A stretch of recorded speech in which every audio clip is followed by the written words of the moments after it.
내 친구 중에서요, 예쁘고 되게 새침한 친구가 있었어요. 예, 새침하면 또 왜 또 매력 있고, 남자들이 되게, 신비감을 좀 가지잖아요. 그래서 걔는 이제 역시 빨리 남자친구를 만나가지고 결혼하겠다고 우리 앞에 데리고 왔더라고요. 저는 이제 기분이 별로 안 좋았어요. 예, 같이 막 재밌게 놀고 막 그럴 계획도 많은데 애가 막 결혼하겠다고 벌써 그냥 남자친구를 데리고 와가지고 지금 전 잘 기억이 안 나는데 제가 그렇게 그 처음 데리고 왔을 때 막 따다다다다 질문을 많이 했대요. 내 친구를 어떻게 할 거냐 뭐 이런. 저는 정말로 잘 모르겠어요. 그렇게 근데 그 남자친구가 그때 그랬대요. 까칠하다. 그래가지고 이제 둘이 사랑에 빠진 거예요. 근데 이제 내 친구가 난 너무 아깝죠. 쟤참 모든 면에서 너무 멋진데 남자친구는 뭐 그렇게 뭐 보통으로 보이는 거예요, 제 눈에는. 근데 내 친구가 볼 때는 그 남자친구가 너무 이제 멋진가 봐요. 그래서 자랑을 막 하더라고요. 같은 회사에서 이제 만났어요. 근데 내 친구가 영어 발음이 되게 좋아요. 그래갖고 미국인 회사에 이제 아주 쉽게 들어갔는데 그 회사가 굉장히 규모가 커가지고 그러니까 미국 회사인데 우리 한국에 있는 직원들을 다 이렇게 뽑아가지고 쓰는 거예요. 최고 매니저급은 전부 다 외국 사람들이고.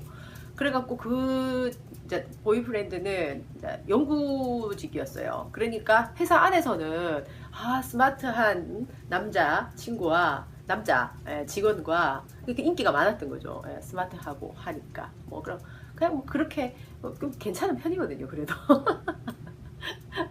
그래갖고 이제 내 친구는 또 이제 얼마나 이렇게 미혼 남자들이 데이트 하고 싶었겠어요. 그랬는데 둘이가 이제 딱 만난 거예요. 그러니까 완전 선남선녀가 만난 거죠. 그래서 이제 걔는 행복한 거죠. 그래서 뭐 기왕 저래 된 거 뭐 잘 되면 좋잖아요. 그랬는데 처음에는 뭐 순조롭게 괜찮았어요. 근데 회사가 미국 회사니까 우리나라 회사보다 뭐 대우도 좋고 좀 더 안전하다 이런 분위기가 있어 괜찮았는데 이제 자꾸만 우리나라 임금비가 올라가고 뭐 저기 다른 나라가 훨씬 더 임금비가 싸면서 미국 회사들이 막 철수를 하게 된 거예요. 근데 얘는 이때 이미 애를 둘이를 놓고 살고 있었던 거죠. 그러니까 가정이 이렇게 애들이 이제 한참 조그마할 때는 같이 돌볼 수 있었는데 이 미국 이 회사가 대기업에 합병이 돼버렸어요. 그래가지고 이제 외국으로 나가서 살 수밖에 없는 입장이 됐는데요.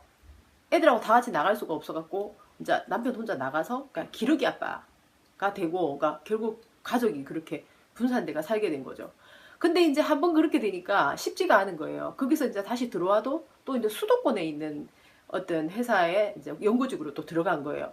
그러니까 애들이 한참 이제 그러니까 의식이 깨어 있을 때, 그러니까는 무의식 중에는 같이 지냈는데 아주 그냥 새침하고 뭔가 이렇게 아버지와의 대화 이런 게 필요할 때 가족들과의 따뜻한 어떤 그런 놀이 같은 거 이런 거 다른 집은 다 하는데 못 하는 거죠. 그러니까 얘가 이제 그렇지 뭐 어쩌겠어요. 우리나라 사람들이 다 그렇게 많이 사니까 그냥 그렇게 살아wan 거예요. 근데 너무 오래 떨어져 있다 보면은 이게 이제 친밀감이 떨어지는 거예요. 한 번씩 아빠가 와도 아빠한테 어떤 따뜻함을 잘 못 느끼는 거죠. 서먹서먹. 그렇게 하고 내 친구도 마찬가지였겠죠. 그 서로가 뭐가 이렇게 이제 처음에 그 찬란한 만남과 달리 이렇게 이 시간이 지나면서 점점점 소원한 관계가 되는 거예요. 가족임에도 불구하고. 그러니까 이제 서로가 이제 이렇게 해서는 더 이상 삶이 행복할 수가 없겠다. 그러면 어떻게 해야 되냐? 애들은 잘하고 돈은 많이 들어간다. 많이 들어가잖아요. 특히 우리나라 애들 키우려면은 끝없이 들어가는 거 아니야? 잘해보려면은. 그러니까 그러면은 지금 처음에 선택했던 선망의 직업이었지만 그때는 그러니까 지금은 이제 꿀뚝 산업이 돼버린 거예요. 그쪽 그 비즈니스가. 그러니까 외국으로 나간 거잖아요. 근데 지금 4차 산업이 또 일어나고 있다 해가지고 그때 지금 저거 남편이 굉장히 머리가 스마트하다고 걔가 굉장히 자랑스러워 했었거든요. 근데 만약에 컴퓨터 관련이나 이런 거를 그때 했더라면 지금 이제 상황이 달라졌을 텐데 전혀 이제 지금 현재 상황하고 안 맞는 거죠. 하지만 가족이 같이 살려고 하면은 그 직업은 더 이상 수도권에 계속 또 있으면 모르겠어요. 그냥 억지로 그냥. 근데 너무너무 지루해 하는 겁니다. 너무 오랫동안 가족하고 떨어져 있으니까. 그러니까 삶에 어떤 활력도 잃고 가족들도 너무 이제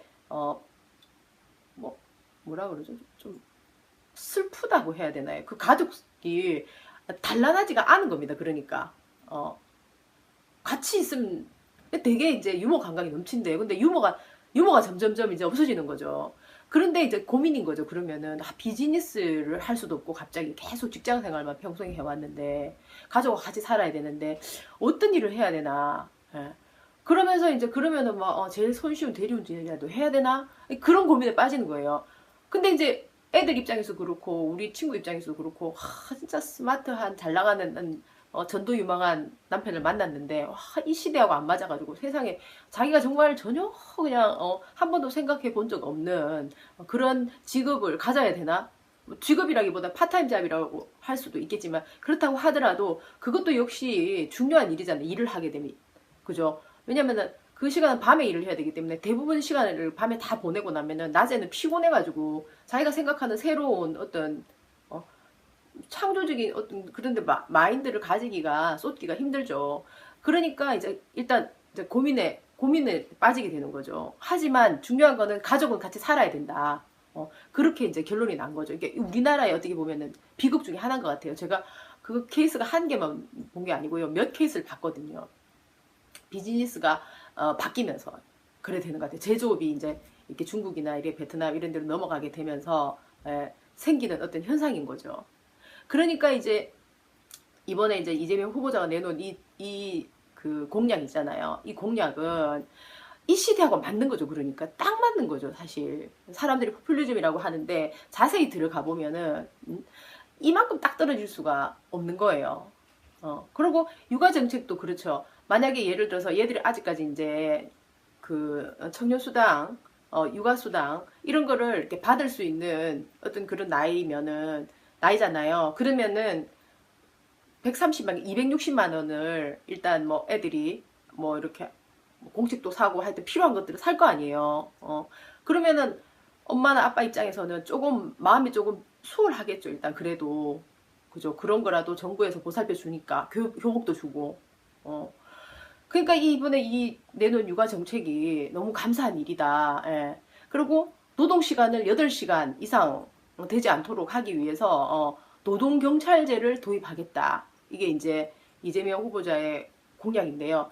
노동 경찰제를 도입하게 되면은 이 사람들도 이제 공무원직이 되는 거예요. 그래서 공무원직 자체도 이제 30만 명 정도를 생각하는 거예요. 그 중에 이제 한 분야죠.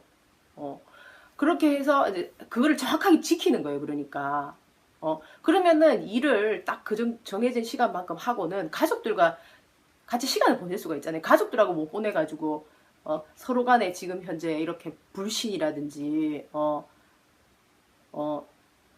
따뜻하지 못한 시선으로 서로를 경계하게 되고 뭐 이런 거 너무 비극적이잖아요. 그죠? 근데 그렇게 시스템을 만들어 간다는 거예요. 그리고 어린이집을 이제 육아들한테 지금 현재 있는 것보다 한 50% 정도를 늘려서 그 문제를 좀 해결하고 그다음에 직장이 있을 경우에는 어린이집을 100% 그렇게 하도록 한다는 것. 그리고 이제 무엇보다 보육교사들의 처우를 좀 개선을 해줘야 된다. 왜냐하면 중요한 것 같아요, 이게. 보육교사 돈이 너무 작으면은 자기 생활에 쪼달리면은 애들을 따뜻하게 보살피기가 심리적으로 힘들겠죠. 기본적인 것은 해결해줘야 되는 거죠. 어느 정도 자긍심을 느끼고, 그러고 좀 그러니까 심리적인 어떤 부담감 없이 그 직업에 충실할 수 있도록. 이것도 아주 그냥 좋은 그런 정책이라고 생각이 들어요. 그래서 이제 성남 같은 경우에 지금 현재로 아주 아이 키우기 좋은 성남 이렇게 해서 이제 유명하다고 하는데요. 이거를 이제 확대해서 이번에 이제 대통령이 되시면은 아이 키우기 좋은 대한민국을 만들겠다 이렇게 이제 하시는 거죠. 너무 멋지죠. 그래가지고 제가 그 다음에 이제 후보자 의 경쟁자 문재인 이분의 공약을 한번 봤어요. 육아제도 보니까 이분도 뭐 한 3가지로 크게 나눴더라고요. 육아휴직 제도를 현실화한다.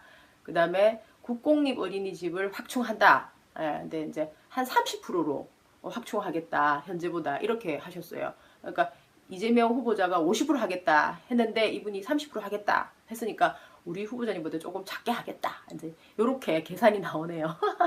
그리고 남성 육아휴직 제도를 만들겠다. 이렇게 말했어요. 그래가지고 페미니스트 대통령이 되겠다. 이렇게 말한 겁니다.